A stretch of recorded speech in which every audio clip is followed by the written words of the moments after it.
Ben Gordon, welcome to the little podcast that could. Pleasure to be here. You are one of those guys that has just encouraged me over the years, but really over the last several months as I was putting some of this together. You encouraged me with my book, and you've always said really just the right things at the right time to keep my flames going. And also, just as I was putting this together, you were really encouraging, and I really want to thank you for that. So I appreciate it.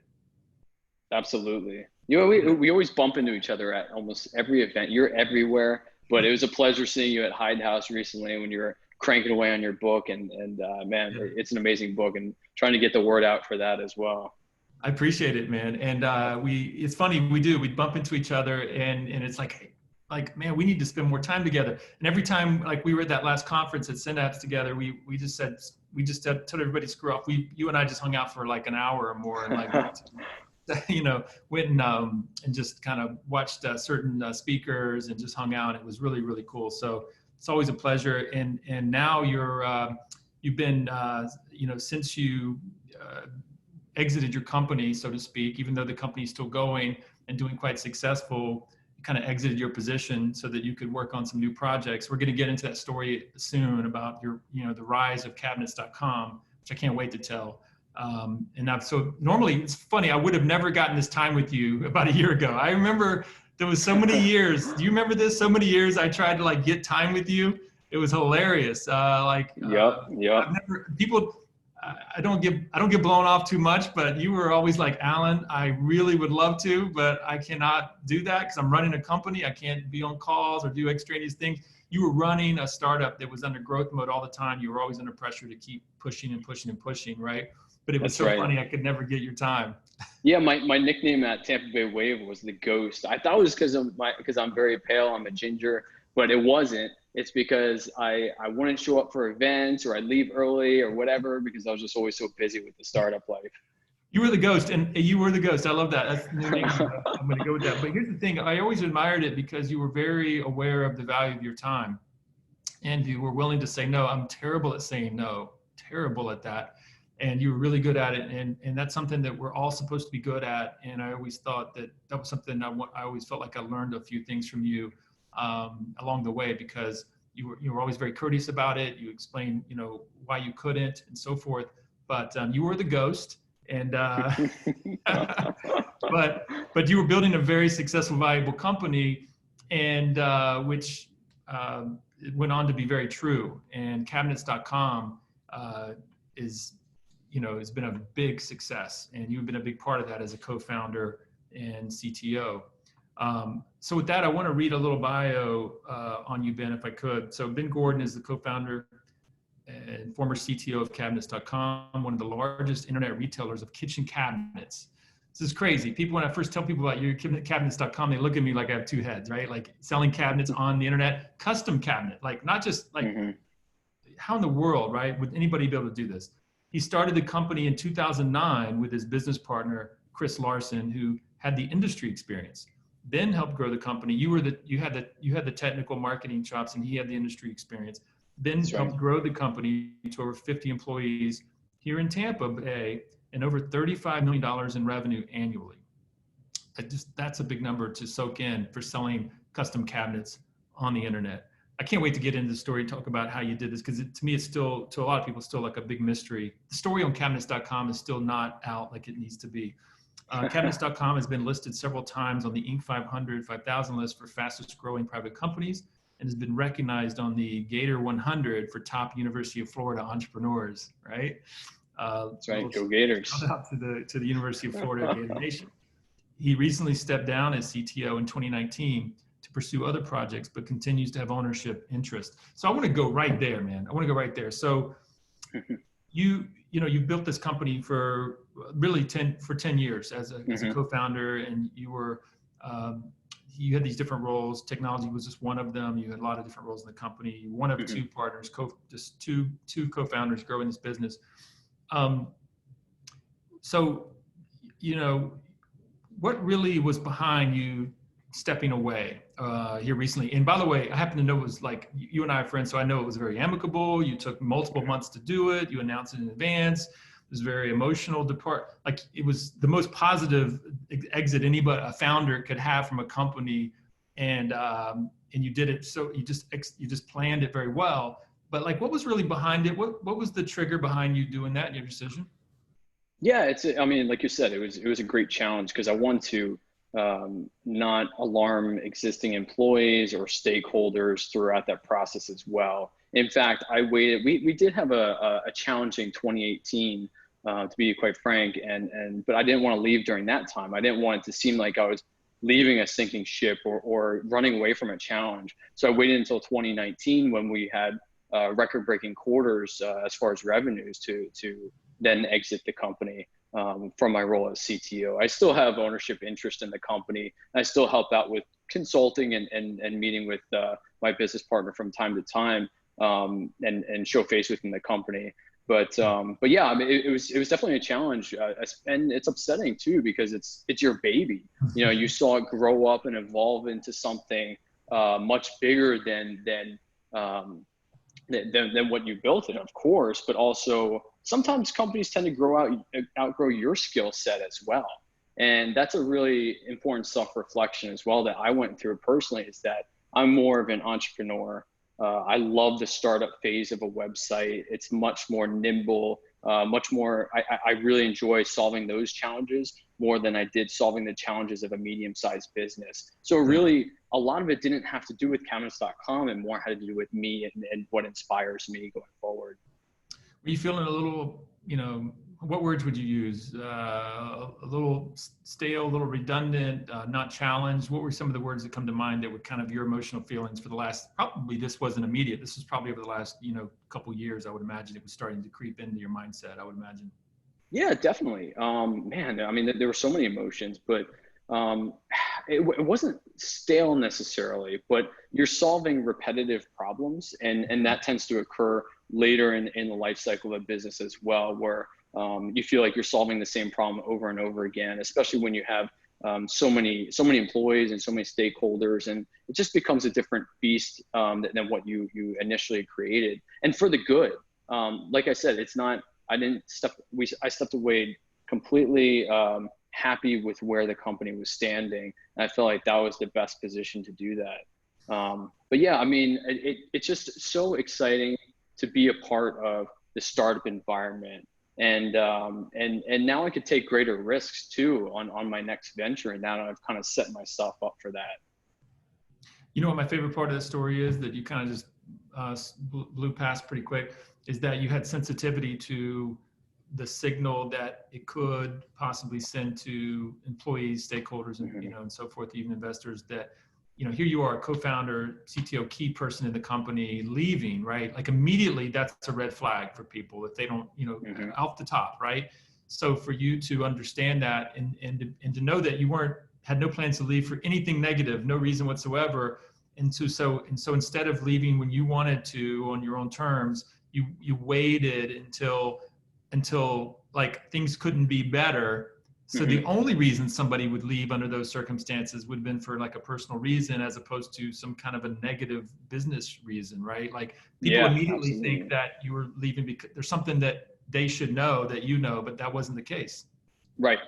And also my continual involvement in the company speaks volumes as well. The fact that I'm still helping them out. I assisted in hiring my replacements as far as tech leads within the company. I'm still mentoring them on the day-to-day and talking about the history of the company and why we did the things we did, and really continuing to educate them. I think speaks volumes too for not just those employees, but for the rest of the company.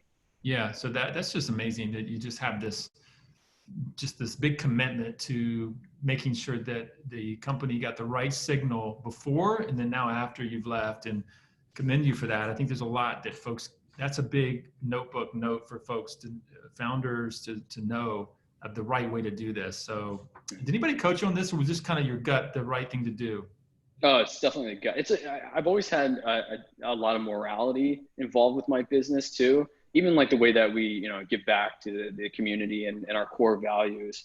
It was always instilled within me, and I instilled that within the company culture as well. So it just, I felt like I would be going against our core values that we established in the beginning if I went out the wrong way. Yeah, it's amazing. I love that you shared that with us. This is a huge note for some of our young founders to hear, because they're going to be this is something in their future that they'll be facing. Because all founders at some point get a little. It's not a startup anymore. It's coming. Mm-hmm. If you're fortunate enough to have one of your startups become successful and start growing successfully, this is a bridge you're going to cross that you just crossed. This is going to come. So you might as well, have a pattern or a blueprint in your mind of how to do it right. So well done. Before we go any further, I want to share my screen here.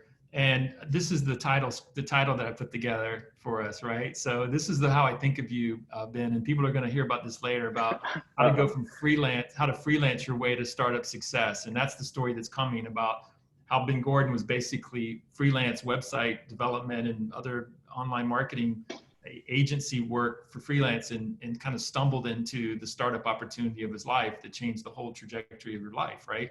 And so I think that's going to be a great inspiration for all the freelancers out there that love freelancing, but wonder if could it be a bridge to something bigger. So we're going to come to that.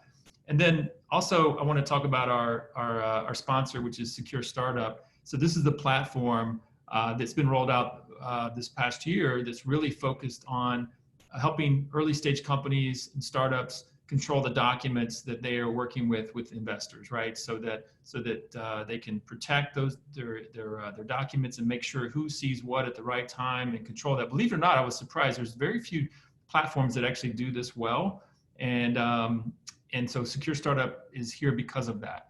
And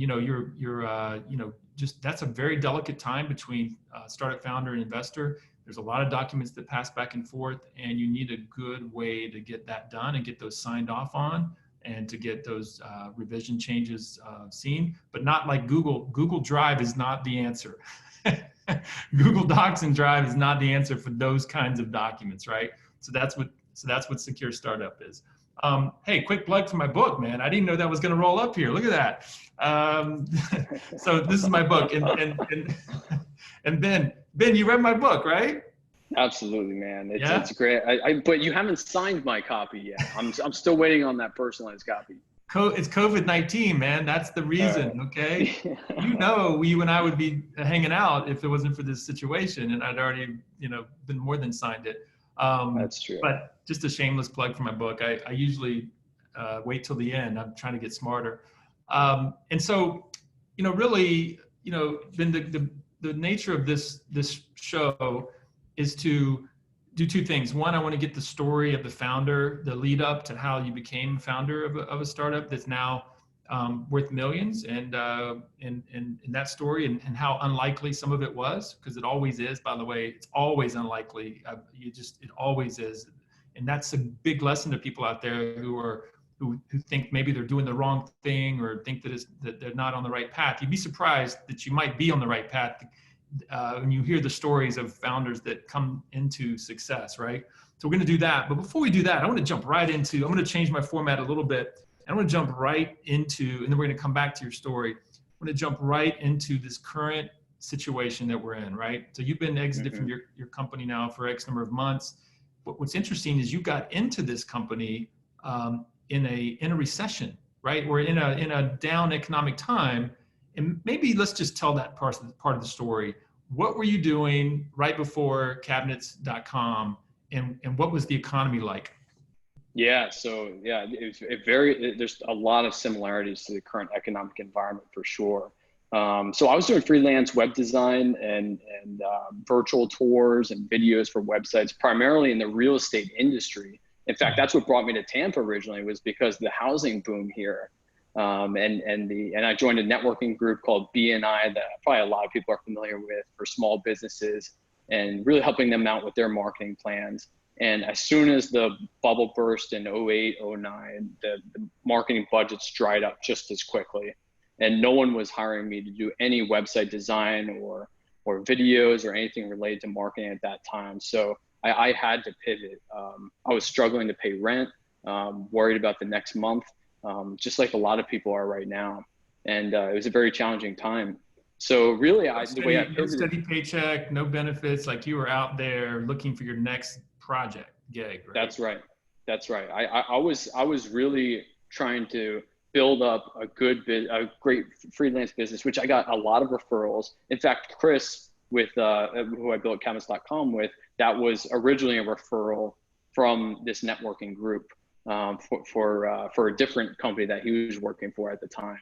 But yeah, so I was trying to build up my network and help as many people with their small business marketing needs as possible, and had a really good freelance business going on for a while. And like I said, just dried up immediately. So the way I pivoted was that I instead of charging for my services for web design and marketing, what I did was take a commission or equity of that startup. And so the end user didn't have to pay me anything for design or launching their internet business. And then I would just take a percentage as a fee. And wait a minute, like that sounds crazy. When you're broke, you're semi-broke, and you and you put that deal out there, that is gutsy and just audacious. So it's definitely ballsy, because I mean, I was in my 20s, and the best time is when you have nothing to lose, right? The worst case scenario, and a lot of non-entrepreneurs don't get this point, is that the worst case scenario is you go completely broke and you have to sleep on a friend's couch for a while. That's not so bad.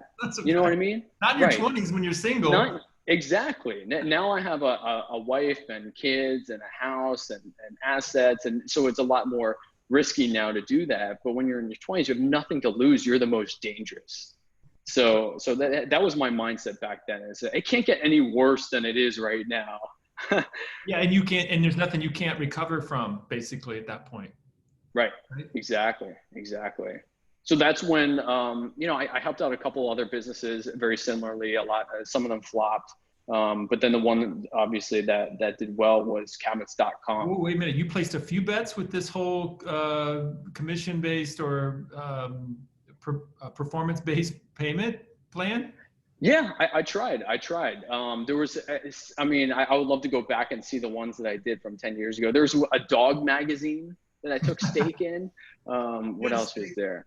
That's great. Yeah. I'll have to go back and take a look at the list. But there was a few that I developed the website completely free of charge, and they flopped. But it was definitely a learning experience. Well, and you were like, in a way, you have to spread your chips. You almost like a little venture, like the venture capital numbers of things. Like that's what's interesting. I didn't know this part about the story, that you actually placed these kind of freebie bets several places. Mm-hmm. And you didn't plan for any of them to fail, but the bottom line is some of them did, but you needed one to hit. And, exactly. And almost like a venture capitalist mindset. Yep, but instead of money, I'm using my labor and my connections with other developers and such. But yeah, that was the mindset at the time, and it was more based on survival and also my passion for entrepreneurship. And it's an exciting time. Just like now, during this time period is the best time to do a startup, in my opinion. And I encourage, anyone out there thinking about doing a startup during this time period to do it. Yeah, I don't know how I agree with that. And I've got different ways that I describe why that is. And we know that so many of our household brand companies are founded in recessions. And I've got a whole slide on that that just shows, it's just overwhelming amount of evidence of all the companies from Uber to Airbnb, just on down the line. Even if you go back several generations, our parents' generation, Hewlett Packard, it's mind-boggling. But I like to look at it differently. Like today, I feel like there's a different element to it. It's kind of, if you have a warrior spirit, and people talk about the entrepreneurial mindset, but if you have like a warrior spirit, there's something about, how would I describe this? There's something about when the world is kind of upside down or falling apart. That could be a recession, that could be now, it could be, it doesn't necessarily have to be as bad as it is now. It can just even be a recession, right? When things are, it kind of wells up a power source from an entrepreneur's perspective in a way. I can't really describe it. Like it's so some people gravitate to security in those moments where they want to cling to things and hold on to things like their job and things they have. And they this kind of cling to security feeling. And then I feel like the entrepreneurial mindset, which to me is like a warrior mindset, kind of has this feeling that I can't hardly describe of like, there's an opportunity to go take. There's like there's an opportunity to go take markets, something, there's like just a trigger there. I don't know. Do you feel that a little bit? Yeah, absolutely. Like people tend to be more risk averse. It's just their natural behavior during time periods like this, when in reality, it's like the best time to create a startup. And it really weeds out a lot of the entrepreneurs, as Mark Cuban calls them. And those people who during great times, it's very easy to do a startup. In fact, I saw Gary Vee last year at the Magento Imagine conference. He was the keynote speaker, and he said, if you're an entrepreneur right now and you're not making money, you suck. Which is, he's really in your face with his comments, and sometimes you got to take them with a grain of salt. But he's got a great point there, where during a booming economy, it's I hate to say easy because it's still a lot of work, but the success rate is a lot larger. So a lot of people are flocking to that industry, and it's just there's a lot more fish in the pond. So it's a lot harder to succeed then. Yeah, I feel like that, to me, that's a little bit related to what I'm trying to describe of this. There's this kind of opportunity, blood in the water kind of feeling, like, that the weak, so to speak, are shilling away and so forth. And it's like, I feel like it's like an opening for the bravest. That's the way I'm thinking of it. It's like an opening for the bravest, like, which triggers me, right? It gets me motivated. I'm less motivated when things are good, but honestly, I feel like I just feel a little bit, I feel a little bit, foggy because there's so many people doing so many things and so forth. I don't feel like I have an opportunity to really separate and but when things like this happen, it just invigorates me. I feel like, wow, like these are times made for me. Yeah, absolutely. And that's the entrepreneurial spirit, and having that, productive paranoia. I'm a big fan of Jim Collins as well. He's got a bunch of different books. He talks about level 5 leadership. Yeah, that's a good one. Say that again. It's called Productive Paranoia. And a lot of these level 5 leaders in his book that he outlines have this character trait where instead of, going into a hole during these challenging time periods, they're out there on the front lines fighting it. And also after it's over with, once they've defeated it, they're more prepared for the next round. And they just, instead of having that paranoia where they're withholding actions and don't want to do things because of these dangers, that they're wanting that challenge. Right. It speaks to them in these times. And so I think that the point about this is the best time to do it. There's so many reasons why that's true, but there's that kind of tribal warrior feeling about it that I wanted to point out. In addition to just mathematically, it's a good time. The number of successes that come out of these times is just overwhelming, right? And I think like I said, I've shown that slide just for fun. I think I'll share it one more time. Actually, I have it on this slide. Companies started in recessions. I mean, look at these companies, man. I mean, Uber right there, of course, and Dropbox and Disney and Instagram and Burger King and Microsoft, Trader Joe's, FedEx, Electron. This is a who's who of any great company. Airbnb, Groupon, IHOP. What's that? You kidding me? Like, this is every great company that you've ever heard of is on this list, right? Yeah. And it's really cool. Even with, I don't see cabinets.com on that list, by the way, but we were right along with that. And what's cool too during these recessionary periods is that a lot of these startups help feed each other. Like we grew right along. So we used an e-commerce platform called Magento e-commerce, which was started in 2008. And I had actually developed a Italian food website on Magento before the kitchen cabinet website. And in the early days, I was on the forums discussing the bugs with Roy Rubin, the founder of Magento.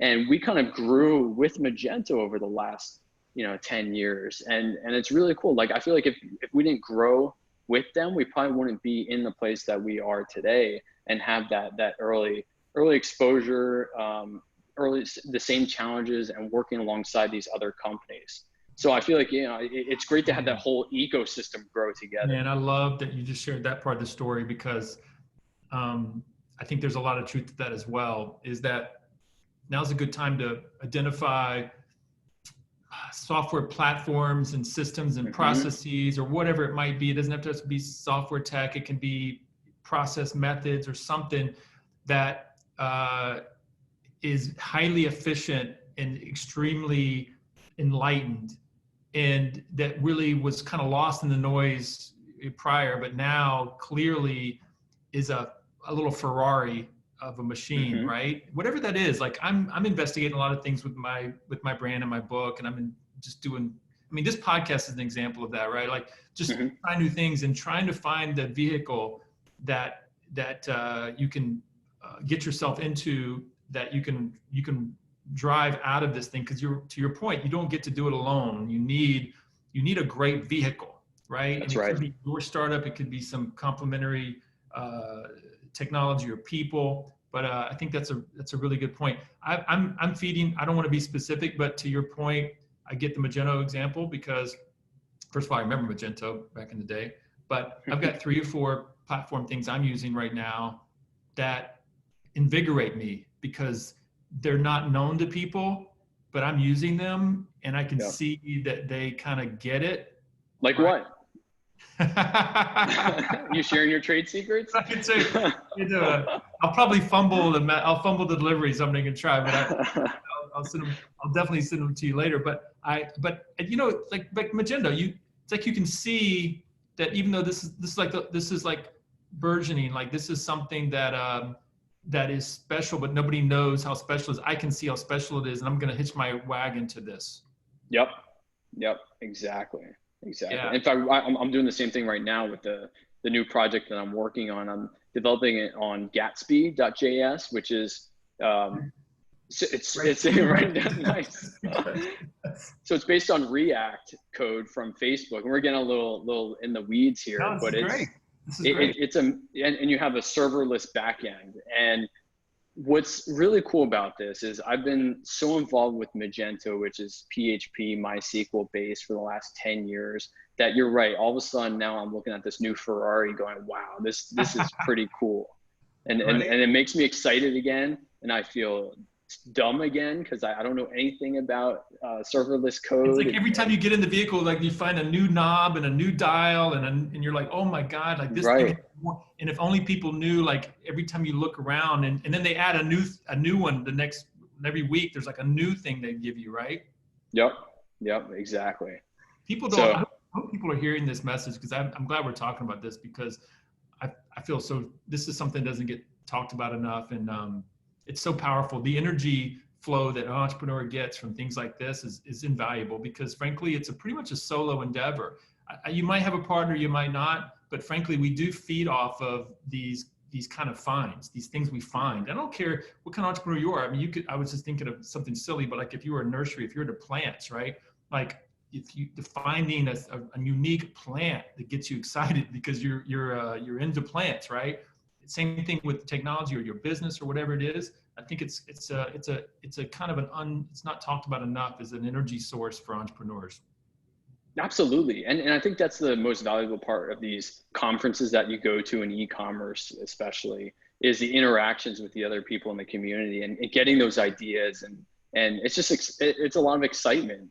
You come home so refreshed and ready to get back to work. You can't wait till Monday morning to start cranking on these new ideas. Let me ask you a question. How many times have you kind of jumped out of bed in the morning early and energetic because you couldn't wait to go like get back onto that Ferrari and like find out something else? Like, have you found it like getting you out of bed in the morning sometimes?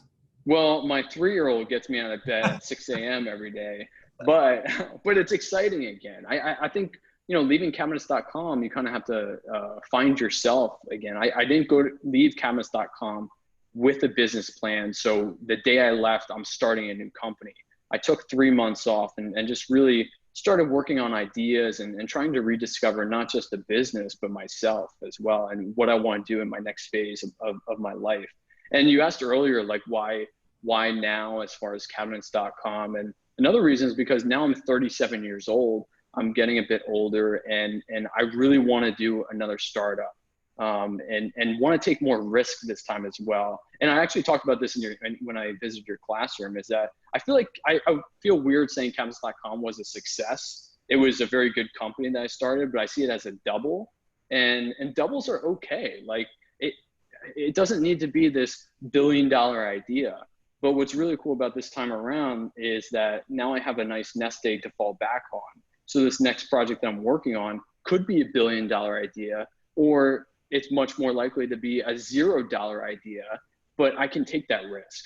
Yeah. And so which maybe before I couldn't, and I could help self-fund that risk as well. Right. And by the way, I love the other part I love about that is, because I've made this mistake myself. If you should really calibrate your risk taking with your level of resources. First of all, entrepreneurs are always going to take a risk. But I think that's something else not talked about enough. And I'm so guilty of it myself. You should, when, depending on where you are on the entrepreneurial life cycle and continuum, right? Getting on first base, to your point about using the baseball analogy again, like getting a single is like really important, and it may not feel like enough, but so many times founder entrepreneurs, especially young ones, they want to swing for the fences first time out, and they kind of often very likely will blow not only their own capital, but other people's capital or whatever, and don't even get on base, right? So I love this idea of getting your singles and then getting your doubles, and then keep ratcheting up your risk in the what you're swinging for every time. It's very calculated. Yeah, and I think to that point too, when you're swinging for singles and doubles, you're more customer focused as well. And I feel like a lot of people who are swinging for the fences tend to be more focused on investment, and I'm very against that. Of course, we started cabinets.com at the bottom of the housing market, so there weren't investors back then, so we didn't have any choice but to bootstrap.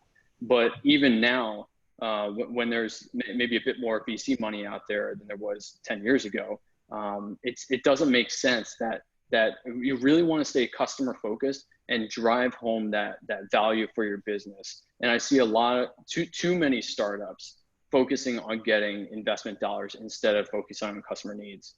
Yeah. So it's almost like the over the fence almost makes me think about like knocking the ball over the customer. Like you're trying to, right. You're just like over the customer's head, which is not a good idea. So I want to so Ben, let's go to your childhood, man. Like my psychologist. Yeah. Let's talk, let's talk about your childhood.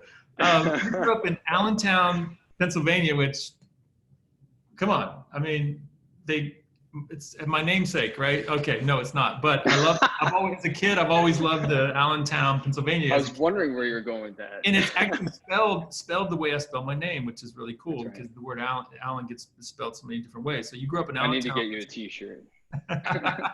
You will? I would love to get that in the mail one day, an Allentown T-shirt. So wait a minute. So I was checking. We were getting up to speed here. You were trading stocks. You decided to trade stocks at an early age, like in high school, middle school. You were playing with stocks. Yeah, that's right. I jumped on E-Trade with some leftover bar mitzvah money, maybe a couple $100. And I remember, like, I would watch two networks when I was a teenager, ESPN and CNBC, and that hasn't changed to this day.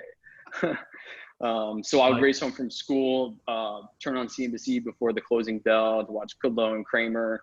And I think that's unusual for a 15-year-old, 16-year-old, but that's what excited me really. And by the way, so what's the why on that? Like beyond it was just fun and interesting. What do you think was behind your drive, your interest and drive on that? It wasn't much. So even today, and I brought this up recently too, to someone else, it's not necessarily the money. It's more about the challenge and the numbers and the game about it. And same with entrepreneurship as well. I feel like if you talk to a really good business leader and you ask them how their company is or what size company they have, a really good leader will say, we have 50 employees or we have 200 employees. And it's all about the people that you're building. And Chris and I, especially Chris, really took pride in the number of families we were supporting. In fact, that was I'm going off on a tangent a little bit, sorry. But when I left cabinets.com, one of the best things that happened to me was one of our oldest employees wrote me a handwritten letter on how he got married and bought a house and had kids, all because of this idea I had to sell cabinets online, and was able to support that. So that's the most rewarding part about all of this. But anyway, I digress. No, but I mean, I was curious. So so the idea of stock trading in basically high school, it was fun. It was fun to watch, go out and pick a company that I loved. I would, especially as a teenager, and I encourage this for millennials and Gen Xers who have young children or even older with teenagers. They're way cooler than you are, and they know the trends before you do as well. Yeah. So as a teenager, I would see Abercrombie & Fitch and American Eagle before Wall Street would. Yeah. All my friends were going to these stores, and I saw it was publicly traded, and the stock value wasn't valued as much as the foot traffic was in the store. Right. So you're able to. So I always invested in companies that I knew, and I still do that today. But now I invest more in technology than teenage fashion.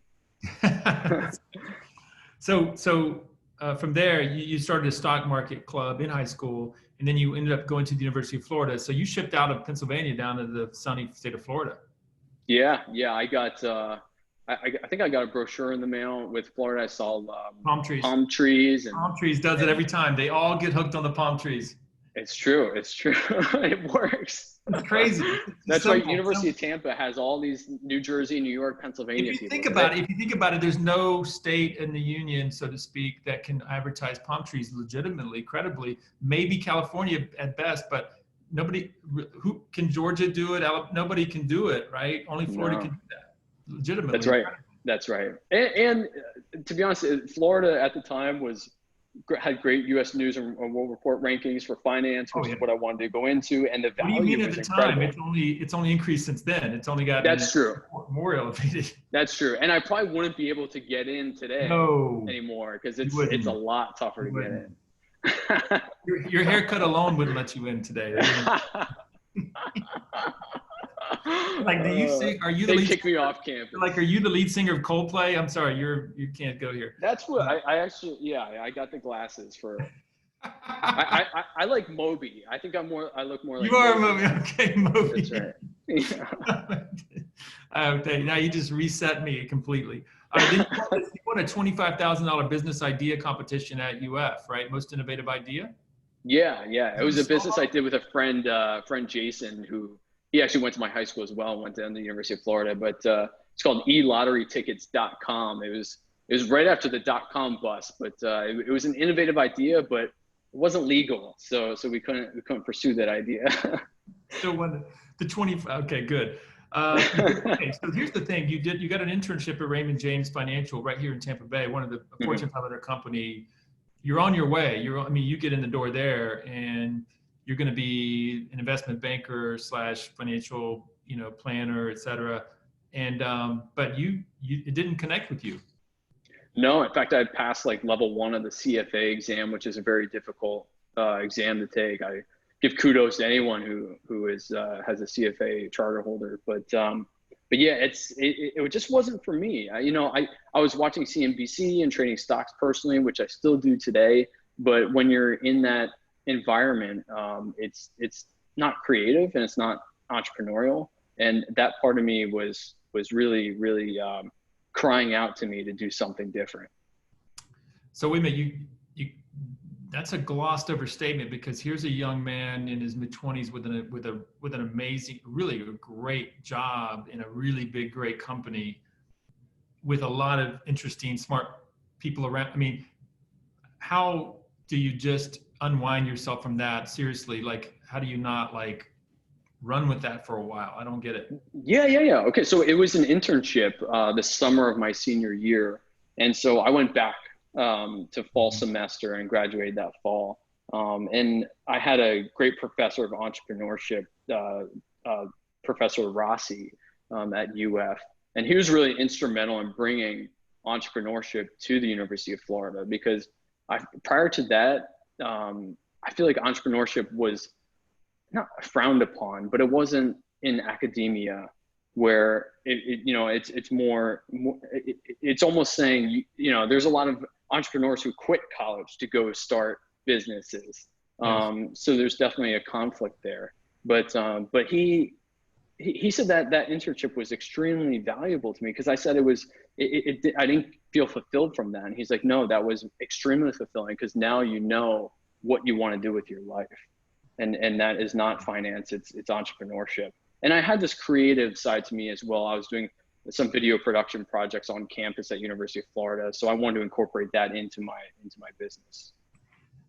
I still find it fascinating that that you just knew that it wasn't for you. And did you just like quit, or what? How did you leave there? No, I didn't quit. They offered me a full-time position following the internship, which I declined. So it was, which I'm extremely grateful. And the guys there were brilliant. And so I don't want to put down that career or that company or anything. It just was not fulfilling. And what was really great for me at that time was the realization of that very early on, because unfortunately there's many people who realize that too late in life, and they started that internship. They worked in Raymond James, working their way up the corporate ladder for decades before they realized that that's not what they wanted to do. So did you just then you started your own company? How, right? Yeah, so I moved down to South Florida. I was roommates with my old roommate from college.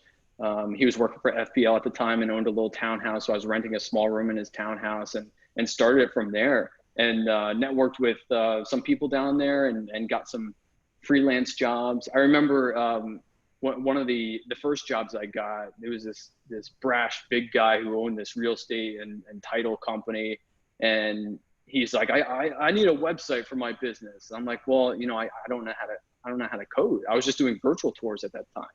And he was like, well, learn. I'm like, okay. He likes you. He likes you. He's like, I'd rather work with you than some other stranger. Yeah. That's right. And it was cool because I got people to trust me, first of all, with my brand, which was myself at that time. And that I was creative, but also had this technical side to myself. So it fit very well with web design. And so I bought Macromedia, which included Flash and Fireworks and Dreamweaver. Macromedia. That's right. Takes you back, right? Now you know why I got this haircut. Man. Wow, you are Moby, really, you are. That's right. That's right. But yeah, and taught myself action script and all that good stuff, and got myself to work and got some jobs. So you're in South Florida doing those kind of jobs, and then but did you ever make enough to afford your own place? No, I did when I moved to Tampa. I think that was in a few years later. I forget the exact year, but it was a few years after that. I was able to afford an apartment, which was up, I think, near West Chase area. So I couldn't afford South Tampa yet or any of this area. But it was a 1-bedroom apartment that I was able to afford based on the freelance work that I was doing. And again, like I said earlier, I moved to Tampa for the housing market because I looked on a map. I had some friends here that could have been beneficial. They were in the marketing industry, so they can help me as far as contacts. And but the housing market was just booming in Tampa, so that's why I wanted to come here. But that was also possibly, it wasn't a mistake because of what happened in the end, but it could have been a huge mistake because, just a year or two later is when the bubble burst. Bubble burst on the real estate, especially. Ben, I got to ask, you're a couple years out, like you're sleeping on your friend's couch, spare bedroom. You barely get a scrape together for 1-bedroom apartment. You're chasing rainbows into Tampa. Did self-doubt start creeping in at any point that you'd made a mistake with your career that you should have? I'm fortunate that I have friends and family that had my back. In fact, his name was Sean. He was my roommate freshman year, and it was his place. And he came to me the one time and said, Ben, if you can't make rent for a couple months, don't worry about it. And I think to have that support system is huge. Because it does take off some of that anxiety that you have. And my father was nice enough to pay my health insurance through that period as well. So I think to have some support from friends and family was vital, to not do a 180 and go back to that financial It sounds job. like you weren't, but it sounds like you weren't experiencing a lot of self-doubt though. It seems like you never lost your confidence that you were in the right direction. It sounds like. I've never had that. In fact, Sean was the exact opposite. He was very risk averse. And so it was funny, we were roommates, and he was working at this utilities company, collecting his benefits. Isn't that the way partners work? Isn't that funny? Your roommate was kind of a mirror of what good partnerships look like, right? Where they're Absolutely opposite. I don't know if that's the case with cabinets, but often I had a conversation earlier today with a founder, like having somebody that has the opposite sensibilities is really strong. Absolutely. I mean, that's important. You need that differentiation. And Chris was, I mean, you could talk to our employees. We're complete opposites. Besides how we, our interests, our personal interests are totally different. And your values. And our values. But he walks into a room and has presence because he's a bigger guy, a deeper voice. He was the negotiator, right? And he was great at business dealings, and picking and choosing decisions and which direction to take cabinets.com, although he didn't have the expertise in those areas, besides, of course, kitchen cabinetry. But his instincts. Yeah, exactly. Whereas I was the more creative, as far as the the web development and the design, and also just the core values that I instilled in the company. We had Friday morning team meetings that I organized where the whole company would go around the room and give shout outs to each other. So I think we had that. In fact, some of the employees would joke around and said, well, if I went to dad and he said no, I'd come to mom and ask him. I guess I was the mom. I was the nice one. But anyway, but yeah, it's really important to have that differentiation among partners. So ultimately, to finish the story off, you're back in Tampa Bay. You've got your own web design freelance company. You're winning some clients in the bubble that's happening in 05, 06, 07, and you're tied to real estate, and then the real estate collapses in 06, 07, right? Yep. Pick it up from there. Like you start losing your business, right? You start losing clients. Yeah. It was a challenging time. Like I said earlier, we had to, or I said we, I had to pivot and really figure out a different way to survive. And that's when cabinets.com essentially fell into my lap. So through BNI, there was a referral for this website that it was a showroom on Dale Mabry called Mod 3. Maybe some early Tampa natives would remember that. It was pretty big. And they were a Chinese import company of kitchen cabinets, and Chris had worked there as the general manager, and he was the American face of the company. And so they, through a mutual friend, I went to their company and gave them a quote on a website just to do contract work for them. And then within a month, they went out of business. So Chris then was out of a job. He contacted me maybe a couple months later and said, let's do our own thing online, no brick and mortar location. We'll put up the product on the website. I got some suppliers I know that can help us out. And that's where essentially business was born. My guess is, did you respond to like his energy and confidence? Yeah, I think that's where I talked about our differences. Where we were very similar is in our entrepreneurial drive, our confidence, and also in our confidence within each other. I think this is important for partnerships as well, is that I can probably count on one hand in 10 years how many times we had a severe disagreement, that we would really come down and sit down next to each other and come to an agreement on pretty much every large decision together. And I think that was vital to the growth of the company. And also it trickles down to the other employees as well. I feel like, with Chris being a strong personality, I felt like that it wouldn't have necessarily worked with just anybody with any disposition. I'm just going to go on a limb here to say that your unique disposition and personality was just a good fit for someone like Chris. Yeah. And vice versa. You know, I couldn't have been in the position I was either without Chris, and not just from the beginning and his idea, but throughout the life cycle of the business. I mean, I think it worked. And I think that's a lot of startups. I mean, you hear investors talk about that all the time, that they're not investing in the idea, they're investing in the founders.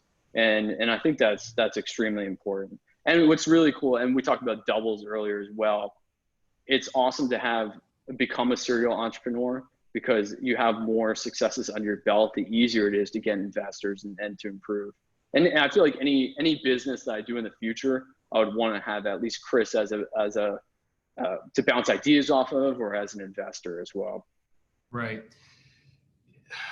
It's kind of interesting. I love it. I love that piece of the story about just the balance of partnerships. And funny enough, I've got Cheryl Hunter. You know Cheryl Hunter. Well, she's coming on next, and she's going to talk about partnerships. And we just talked today, her and I, about just how delicate they are. And so I think that's just fascinating.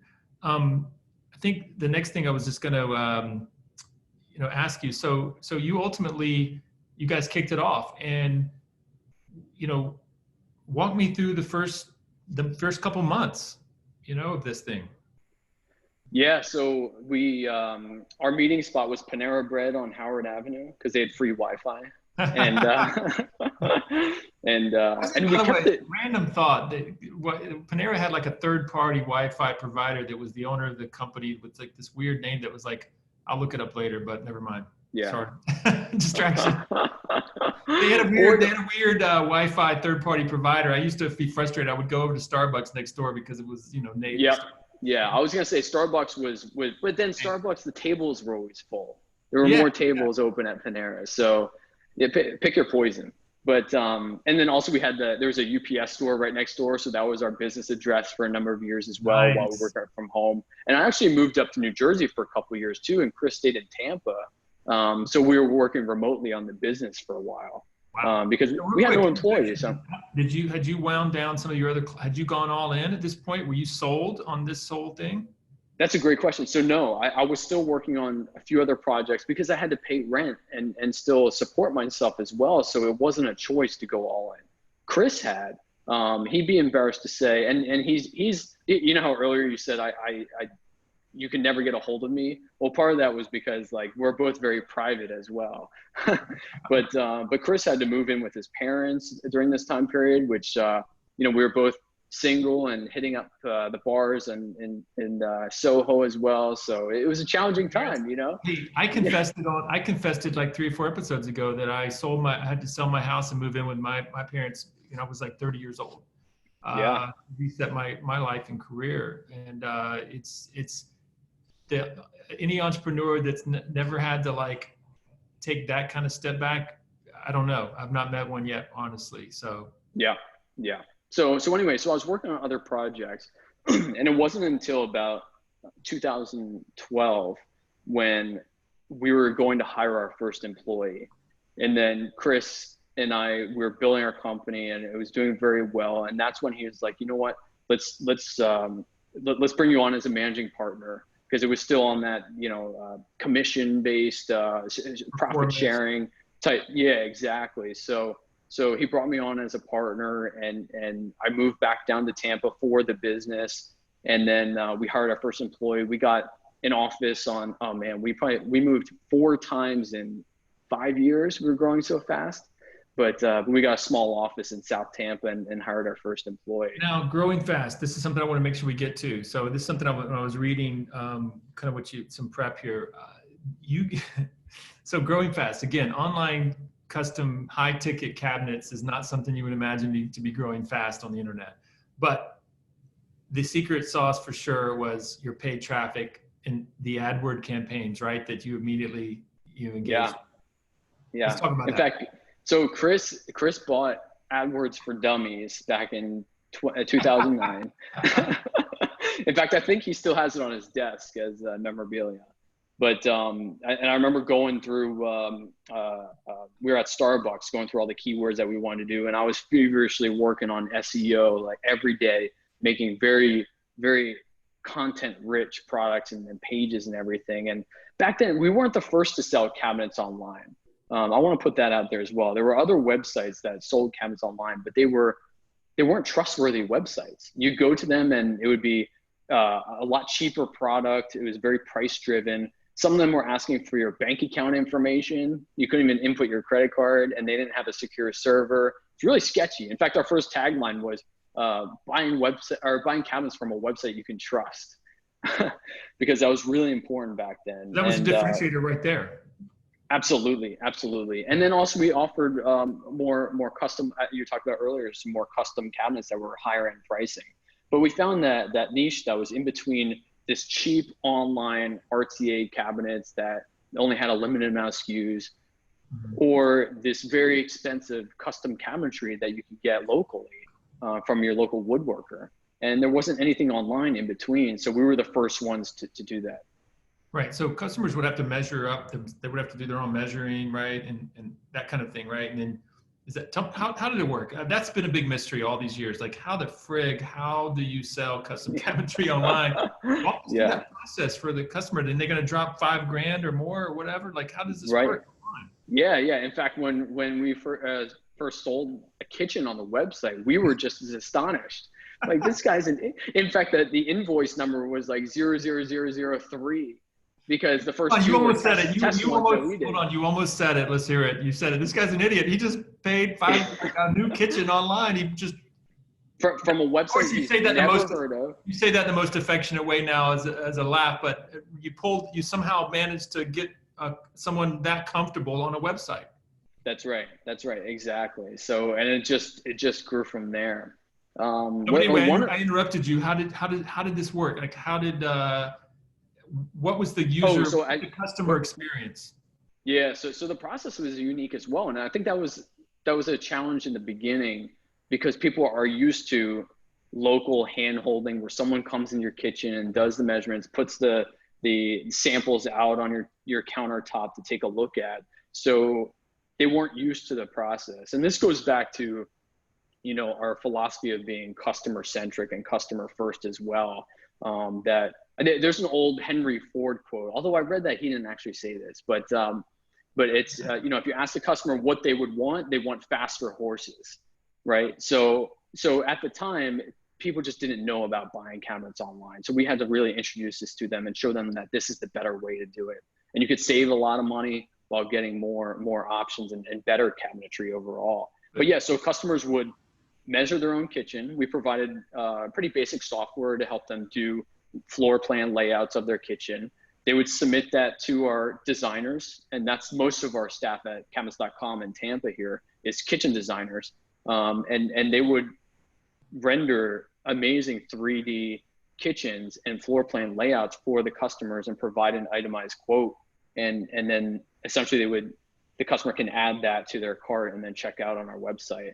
But a lot of customers as well never interact with the kitchen designer. They go onto our e-commerce website, add the products to their cart, and then check out on their own.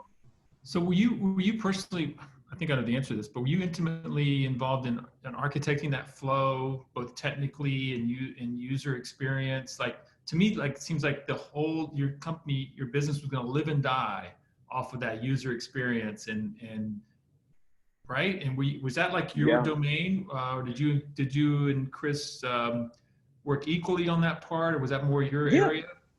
I mean, he knew the ins and outs of the industry, and a lot of this was existing, but not in a 2000 millennium way. It's just such an archaic industry, and for new entrepreneurs as well, those are the best to disrupt. Especially when you come in, like I didn't know anything about cabinetry when I came into this business, and it's great being dumb in an industry because you ask the question why all the time, and why are we doing it this way? Which Chris had all the expert answers on that, which was great because those things that worked in the past, let's continue doing those. But if you ask the why and we're not sure, maybe we can do it this way, it presents a whole new set that's could be revolutionary or way better for the customer experience. What was the average ticket? What was the average sale price on? Yeah, around $5,000 to $7,000, but we've done ones upwards as $60,000-$80,000 for a large kitchen. Yeah, yeah, it's crazy. I mean, and the majority are your basic kitchens and stuff. But I'm just blown away by DIY homeowners, because early on, I would personally drive around the state of Florida taking photographs of the kitchens to put them on the website, because we didn't have a showroom. So if someone ordered a kitchen and put it on in their house, I would call them up personally, like, can I please come over and take photos? Because no one's going to buy kitchens from our website if they don't see kitchens, So I spent countless hours on the road with my camera, going around taking photos of these kitchens, and I was just blown away by the DIY work of these homeowners. It's almost like they were buying, a lot of your early customers were buying blind. Oh yeah, absolutely. So, I mean, they would go to Home Depot and Lowe's and these big box stores and get educated. And that was the differentiator too when we bought. So originally we were kitchenresourcedirect.com, because that domain name was only $8 on Yahoo domains. And then we purchased cabinets.com a lot later. And that helped perpetuate our growth further. Right. But when we made that, how much did you pay for cabinets.com? So we paid a lot of money to keep it a secret how much we paid. Because so CDU was our broker, and they're like, well, it's this, I don't even remember the percentage, but you could pay a percentage more for us not to put a press release on how much money we made from this domain. And we didn't want our competitors to know what was going on at the time, because we had a lot of work to do with the rebranding before we go with it. So we paid a lot of money to keep it secret.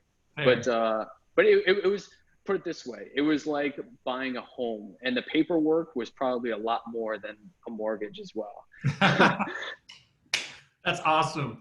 But it was a game changer, probably not immediately, but over the next few years, it became a game changer in probably your revenue and branding and everything. Yeah, and so what I was going to get at is that what changed the most was that when we were kitchenresourcedirect.com, we were like the second, third, or fourth place that they had visited before when they were on their journey of buying cabinets. Whereas at cabinets.com, now we're getting people who come into the site that first, and they want to learn about cabinets and learn about the process, and they need more hand-holding. In fact, there were some kitchen designers that didn't like it that we switched to cabinets.com early on, because the customers all of a sudden were less educated when they came to our website within the industry. But it helped with our BHAG. So right when you walk in the door, you were at our office before, right? Yeah. Oh yeah. Yeah. So right when you walk in the door, behind the receptionist desk, it has our BHAG, our big, hairy, audacious goal, that says 4 to 5 random people on the street will recommend cabinets.com for cabinets. So whenever an employee walks in the door in the morning, they're looking at that end goal, and everyone is looking towards the same goal. So when I changed that, I had to peel off the sticker for Kitchen Resource Direct, and I put cabinets.com up there. It just made that BHAG seem a little bit more feasible. I love it, man. I'm glad you managed to work BHAG into this interview. Hey, Ben, I think we're coming up towards the end, and the one thing that you kind of stole the thunder, because the one thing I was going to ask you about is this idea of just being, this idea, the power of being not knowledgeable in an industry, right? The idea that it allows you to ask the bigger questions, right? You talked about being dumb. I've got some sales training in my background from the Sandler sales system, and they all talked about dummy up.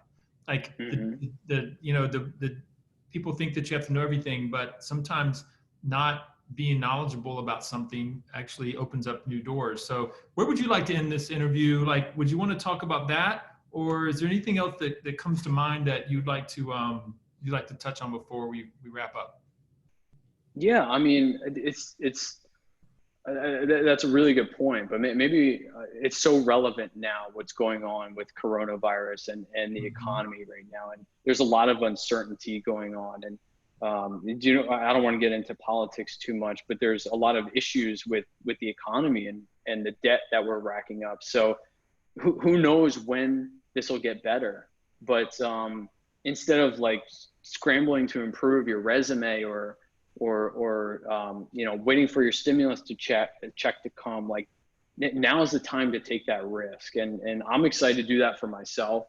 I'm so excited. I've had friends and family call me as well with ideas, and I'm pursuing. I'm really encouraging them to pursue their dreams as well, because now is the time when you should be really looking towards that next step. I feel you, man. That's why, that's why I'm doing what I'm doing. That's, this podcast was the result of this pandemic situation. I had no plan to do this. And it's a long story about how this came to be. And now I'm in the middle of a podcast that I got to do every week. I don't know how this came to be, but it was because I was looking for opportunity to engage and to take the situation and make the most of it. Right. And here I am at home, and this is like the new normal. Like, I don't know if I'll ever go to another meeting again. I don't even think if I want to do a podcast, why would I even want to be in a room with that person? I don't know. It's like, it's going to change consumer behavior forever, possibly.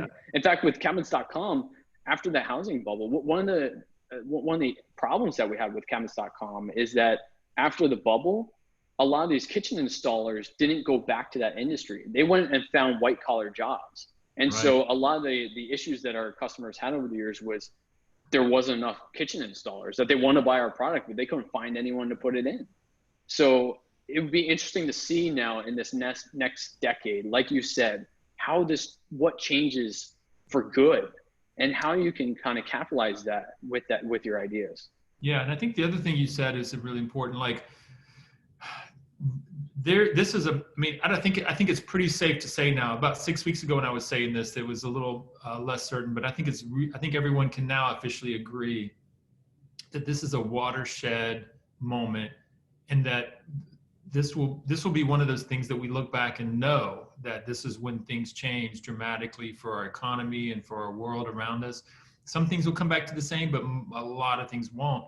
And frankly, this is an entrepreneurial opportunity. This is a big entrepreneurial opportunity for folks, and frankly too, working from home, even if you don't have change the world ambitions or home run ambitions or even doubles or triples, the idea that you can now start that freelancer business or whatever home business or whatever it is, all of a sudden now Zoom calls are normal, right? All of a sudden doing work from home is normal, like super normal, in fact, commended. So it's not now all of a sudden, like, making money from your home is not strange. It's actually like acceptable, instantly acceptable, right? Yep. And you don't have the distractions too. In fact, we've completely eradicated FOMO during coronavirus. FOMO is fear of missing out, because you don't have all those social distractions where now you can sit in front of your computer and crank out all those ideas. That's right, man. So Ben, this has been awesome. This was better than, I knew it was going to be awesome, but this was really good. And I feel like I hosted a legitimate, proper podcast here, man. This was like a lot of my other podcasts. I'm been experimenting and but this one, this has been really, really cool. And especially too, because you and I have at the Tampa Bay Wave. So that's how we met. So the Tampa Bay Wave is a startup tech accelerator in Tampa Bay. It's 12 years old. It was the first and biggest. It's one of the biggest in the United States. And the reason why this is kind of cool for me right now is because I made my gravy, so to speak, with tech founder entrepreneurs. And a lot of them with the Tampa Bay Wave, and I've yet to really get them on my interview schedule for this, right? So it's kind of cool because you are my people, like talking about Magento, and what was the other thing you brought up? The suite of products that you mentioned earlier. Macromedia. Macromedia. It's like I've been kicking this podcast off, trying to steer clear of all my tech buddies, right? But it's kind of neat to do this because it's such a warm blanket for me to talk to you. And now you're making me, all of a sudden, as you've talked, the more people I'm thinking, okay, now I've got to get that person on and that person on and that person on. So this has been really, really cool for me. But also what's neat about tech is that it's the world's greatest field leveler, right? Like it's a field leveler. Like you don't need a fancy education to be a tech entrepreneur, right? And you don't need a lot of equipment, right? You need a good PC or laptop or MacBook or whatever, and some motivation, and you can go far, and that's still true. And I would argue that it's more true now, especially in the conditions we just talked about, right, than ever before. Absolutely. Right. Absolutely. So this is good, and so this has been great. Thank you so much. Until next time, and maybe I can get Chris on one day. Chris is, the mystery man of the universe. So yeah, if you think I'm the ghost, he is even more private than I am. So good luck with that. Unless you're gonna host it from going fishing or boating or something. He's the ghost, the real ghost behind the ghost. I apologize, but that's going to be my new nickname for you. You're just that's going to stick, my friend. Go with it. That is going to stick. I can't wait to see you in the physical world again. You and I are members of a really cool co-working space in Tampa Bay, Hyde Park, called the Hyde House. And so now that things are getting to reopen slowly but surely, I look forward to bumping into you there and collaborating. So. Okay. Sounds good, buddy. Yeah, this was fun. I really appreciate it. Okay, have a good night and say hi to that beautiful family of yours. All right, we'll do. Same to you. Thank you. Take care. Good night.